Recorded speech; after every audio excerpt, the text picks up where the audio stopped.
Assalamualaikum dan selamat sejahtera. Nama saya Nurul Syafiqah binti Zainal, bernombor metrik D209101088079. Isu yang ingin saya ketengahkan pada kali ini ialah berkenaan dengan isu faktor keciciran dalam kalangan pelajar sekolah menengah di Malaysia. Pendidikan merupakan perkara asas kepada kehidupan individu dan juga masyarakat. Pendidikan telah didedahkan kepada masyarakat sejak mereka kecil lagi dan menjadi rutin harian kepada kehidupan mereka. Namun, terdapat segelintir individu di dalam sebuah masyarakat yang tidak berkesempatan untuk menerima dan mendapatkan pelajaran dan menamatkan pengajian mereka di sekolah. Keciciran dalam kalangan pelajar di sekolah tidak lagi asing di negara kita. Oleh itu, terdapat beberapa faktor yang menyebabkan berlakunya keciciran dalam kalangan pelajar sekolah menengah di Malaysia. Faktor pertama yang menjadi penentu kepada peningkatan kadar keciciran pelajar ialah pengaruh rakan sebaya. Menurut sebuah kajian, pengaruh rakan sebaya memberi impak yang besar kepada remaja dari segi emosi, sasial, intelek dan juga rohani. Setiap perbuatan dan tingkah laku rakan yang dilakukan mudah diikuti oleh remaja kerana mereka meluangkan masa yang lama dan banyak berbanding daripada ibu bapa mereka. Mereka mudah mempercayai rakan-rakan dan terpedaya dengan tipu helah mereka. Kadang-kadang, sebagai contoh, rakan-rakan yang kurang baik sering mengajak mereka untuk ponteng sekolah ataupun melepak di pusat membeli belah.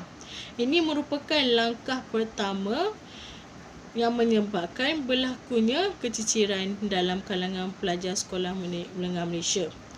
Oleh itu, keadaan ini perlu dikawal dengan segera supaya kadar keciciran tidak terus meningkat. Selain itu, faktor kewangan keluarga juga menjadi penentu kepada kadar keciciran dalam kalangan pelajar sekolah menengah Malaysia.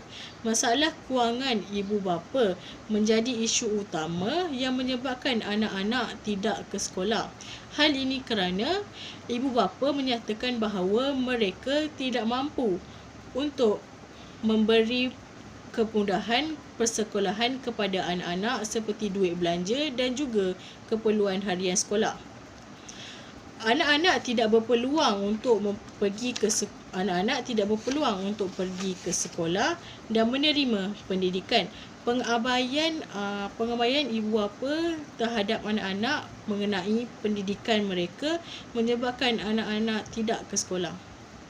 Selain itu, terdapat juga sesetengah ibu bapa yang memaksa anak-anak mereka untuk bekerja bagi membantu dan menampung keperluan keluarga.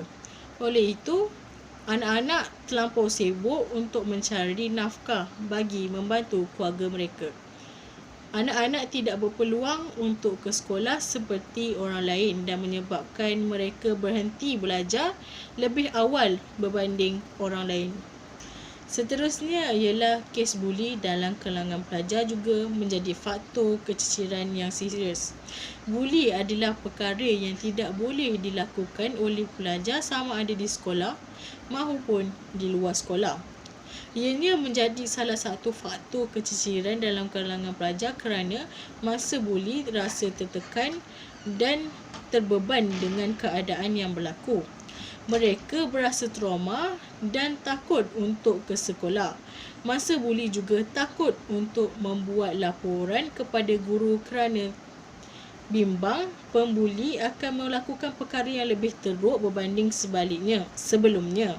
Oleh itu, terdapat setengah mangsa yang membuat keputusan untuk berhenti sekolah. Kesimpulannya, keciciran pelajar sekolah menengah di Malaysia merupakan perkara yang amat membimbangkan. Kita perlu mengambil langkah pantas untuk membantu mereka daripada terus tercicir dalam pelajaran.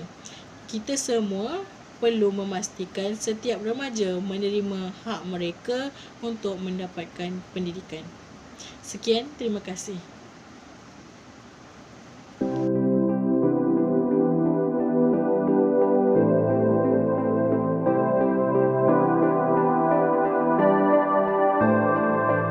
Sudah tentu terdapat beberapa pihak yang tidak bersetuju dengan pendapat ini. Namun, tidak dapat kita sangkal bahawa cara pengajaran seseorang itu menjadi penentu dan faktor kepada kejayaan ataupun kemajuan dan juga kegagalan seseorang pelajar. Terdapat sesetengah guru yang hanya memberi fokus kepada pelajar-pelajar pintar dan juga pelajar-pelajar pandai di sekolah berbanding dengan pelajar-pelajar yang lemah. Pelajar-pelajar yang lemah tidak diberi fokus dan sering dimarahi apabila pengajaran dan pembelajaran dilakukan. Oleh itu, mereka tidak lagi bermotivasi dan tidak ingin lagi pergi ke sekolah. Mereka merasakan bahawa sekolah tidak lagi seronok. Oleh itu, mereka mengambil langkah drastik untuk berhenti sekolah dan meneruskan kehidupan mereka.